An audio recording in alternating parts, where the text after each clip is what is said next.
Titanic का iceberg से टकराना सिर्फ एक घटना थी। असल में उसे डुबाने वाली चीज कुछ और थी, और यही सच सालों तक हमसे छुपाया गया। जरा इमेजिन करो, एक ऐसा शिप जो उस समय दुनिया का सबसे बड़ा क्रिएशन था। टाइटैनिक सिर्फ एक शिप नहीं था, ये उस दौर की सबसे एम्बिशियस इंजीनियरिंग प्रोजेक्ट था। इसे बनाया था व्हाइट स्टार लाइन कंपनी ने, और इसे तैयार किया गया बेलफास्ट आयरलैंड के हार्लैंड एंड वुल्फ शिपयार्ड में। 52,000 टन का ये जहाज उस दौर की सबसे बड़ी मूविंग मशीन था। इसकी लंबाई लगभग 900 फीट से भी ज्यादा थी, यानी लगभग 3 फुटबॉल फील्ड्स जितनी। और अंदर ये किसी लग्जरी होटल से कम नहीं था। फर्स्ट क्लास पैसेंजर्स के लिए swimming pool, Turkish bath, grand staircase, सब कुछ मौजूद था। लेकिन ये लग्जरी हर किसी के लिए नहीं थी। थर्ड क्लास पैसेंजर्स नीचे के डेक्स में रहते थे, जहां छोटे छोटे रूम्स और लिमिटेड स्पेस था। अब बात करते हैं कॉस्ट की। टाइटैनिक को बनाने में उस समय लगभग $7.5 मिलियन लगे थे, जो आज के हिसाब से बिलियंस में जाते हैं। फर्स्ट क्लास टिकट आज के हिसाब से कई लाख से लेकर करोड़ों तक का था, जबकि थर्ड क्लास पैसेंजर्स बहुत कम पैसों में बस एक उम्मीद लेकर इस जहाज पर चढ़े थे। यह जहाज साउथहैम्पटन, इंग्लैंड से चला था, और इसका डेस्टिनेशन था न्यूयॉर्क, अमेरिका। हजारों लोग एक नए फ्यूचर के सपने लेकर इस पर सवार हुए थे, लेकिन उन्हें नहीं पता था कि यह सफर उनकी कहानी का अंत बनने वाला है। और फिर एक छोटी सी गलती होती है। एक ऑफिसर शिप छोड़ता है और गलती से एक की अपने साथ ले जाता है, एक लॉकर की जिसमें रखे थे बाइनोक्यूलर्स। अब सोचो, जिन लोगों को सबसे पहले खतरा देखना था, वो अंधेरे में बिना बाइनोक्यूलर्स के देख रहे थे।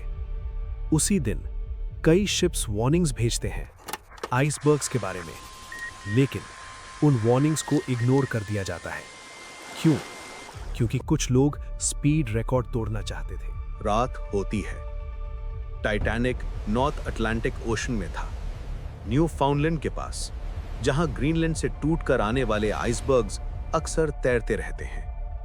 अप्रैल का महीना था, लेकिन यहां मौसम अभी भी जमा देने वाला था।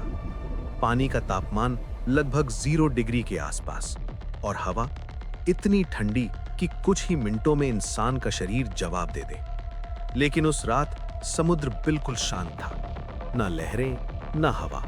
ऐसा पानी जिसे डेड काम कहा जाता है। और यही सबसे बड़ा खतरा था, क्योंकि जब लहरें नहीं होती तो आइसबर्ग को देखना लगभग नामुमकिन हो जाता है। टाइटैनिक अपनी मंजिल से लगभग 600 किलोमीटर दूर था, और उस समय इतनी दूरी से तुरंत मदद पहुंचना लगभग इम्पॉसिबल था। और फिर 11:39 ऊपर क्रू नेस्ट में खड़ा लुकआउट अंधेरे में देख रहा होता है, और अचानक उसकी सांस रुक जाती है। दूर अंधेरे के बीच एक साया उभरता है। धीरे धीरे वो साफ होता है, और फिर एक विशाल आइसबर्ग सामने खड़ा होता है। वो चीखता है, आइसबर्ग राइट अहेड। अब उनके पास सिर्फ 37 सेकंड्स हैं।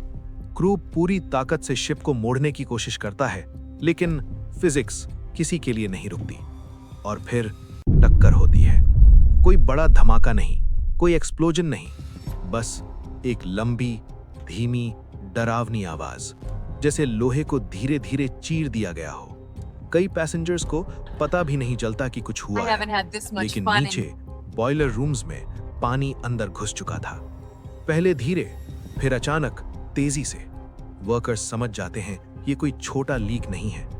पानी एक कंपार्टमेंट से दूसरे में फैलने लगता है। डिजाइन 4 कंपार्टमेंट्स तक था, लेकिन अब 6 भर चुके थे, और इसका मतलब टाइटैनिक का डूबना तय था। टक्कर के कुछ ही मिनटों बाद नीचे, जहां पैसेंजर्स कभी जाते भी नहीं थे, वहां सब कुछ बदल चुका था। बॉयलर रूम्स में काम कर रहे वर्कर्स अचानक देखते हैं कि पानी तेजी से अंदर आ रहा है। पहले एक कंपार्टमेंट, फिर दूसरा, फिर तीसरा। पानी रुक ही नहीं रहा था। इंजीनियर्स तुरंत समझ जाते हैं ये कोई छोटा डैमेज नहीं है, ये जहाज अब ज्यादा देर नहीं टिकेगा। कुछ लोग दरवाजे बंद करने की कोशिश करते हैं, लेकिन पानी का दबाव इतना ज्यादा था कि कुछ ही सेकंड में सब बेकार हो जाता है। नीचे के हिस्सों में अंधेरा फैलने लगता है, लाइट्स फ्लिकर होने लगती हैं और फिर कुछ जगहों पर पूरी तरह बंद हो जाती हैं। अब पैसेंजर्स को भी महसूस होने लगता है कि कुछ ठीक नहीं है। थर्ड क्लास के छोटे छोटे कमरों में लोग अपने बैग्स उठाने लगते हैं।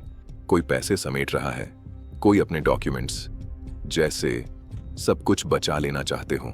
लेकिन उन्हें नहीं पता था कि कुछ ही देर में इन चीजों की कोई कीमत नहीं बचेगी। कॉरिडोर्स में पानी घुसना शुरू हो जाता है, पहले पैरों तक, फिर घुटनों तक, और फिर तेजी से ऊपर बढ़ने लगता है। लोग भागने लगते हैं, दरवाजे खोलने की कोशिश करते हैं, लेकिन कुछ रास्ते पहले ही बंद हो चुके थे। कुछ लोग अंदर ही फंस जाते हैं। चीखें दीवारों से टकराकर गूंज रही थीं। ऊपर डेक पर फैमिलीज एक दूसरे को पकड़कर खड़ी थीं। कोई अपने बच्चे को सीने से लगाए हुए था, कोई अपनी पत्नी का हाथ छोड़ना नहीं चाहता था। हर किसी को एहसास हो चुका था कि अब ये सिर्फ एक एक्सीडेंट नहीं है, ये अंत है। और इस सब के बीच ब्रिज पर खड़ा कप्तान शांत था। उसे सब पता था कि जहाज बच नहीं सकता, लेकिन फिर भी उसने आखिरी सांस तक अपने जहाज को नहीं छोड़ा। वो वहीं खड़ा रहा, अंधेरे समुद्र को देखते हुए, जैसे अपनी सबसे बड़ी जिम्मेदारी को आखिरी बार निभा रहा हो। नीचे पानी बढ़ता जा रहा था, ऊपर समय खत्म हो रहा था, और बीच में हजारों लोग अपनी किस्मत से लड़ रहे थे। ऊपर क्रू पैसेंजर्स को लाइफ बोट्स की तरफ भेजता है, लेकिन पैनिक अभी शुरू नहीं हुआ था। लाइफ बोट्स कम थीं और लोग बहुत ज्यादा। टाइटैनिक पर कुल लगभग 2200 लोग सवार थे, लेकिन लाइफ बोट्स में जगह थी सिर्फ करीब 1100 लोगों के लिए। What is the यानी meaning of this? Her We were किसी को told it was बचाया नहीं unsinkable. जा I सकता don't था। understand. Where are we supposed to go? धीरे Please remain calm and ship proceed to झुकने the लगता boats. है, पहले हल्का, फिर ज्यादा, और अब पैनिक शुरू होता है। लोग भाग रहे हैं, चिल्ला रहे हैं, फैमिलीज बिछड़ रही हैं, बच्चे रो रहे हैं, और हर कोई बस बचना चाहता है। Women and children first. लेकिन हर किसी के लिए जगह नहीं थी। अब समय खत्म हो रहा था। पानी डेक तक पहुंच चुका था। ठंडा पानी और ठंडी हवा दोनों मिलकर हर सेकंड को और खतरनाक बना रहे थे। टाइटैनिक धीरे धीरे अपनी आखिरी सांसें ले रहा था। आखिर में करीब 1500 लोग इस ठंडे समुद्र में हमेशा के लिए खो गए, और सिर्फ लगभग 700 लोग ही जिंदा बच पाए। लेकिन कहानी यहीं खत्म नहीं होती। 1985 में टाइटैनिक को आखिरकार खोज लिया गया, लेकिन ये एक सीक्रेट मिलिट्री मिशन था, और उसी दौरान टाइटैनिक का मलबा मिला। लेकिन सबसे बड़ा शॉक तब मिला जब पता चला कि टाइटैनिक 2 टुकड़ों में टूट चुका था, और दोनों हिस्से लगभग 600 मीटर की दूरी पर पड़े थे। आज समुद्र धीरे धीरे टाइटैनिक को खत्म कर रहा है। रस्ट और बैक्टीरिया हर दिन उसके लोहे को खा रहे हैं। कुछ सालों में शायद उसका नाम रहेगा, लेकिन कोई निशान नहीं।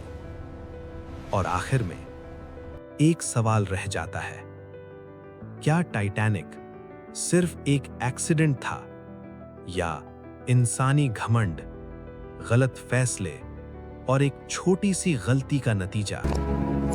अगर उस रात थोड़ा सा भी फैसला बदल जाता, तो शायद ये कहानी इतनी दर्दनाक नहीं होती।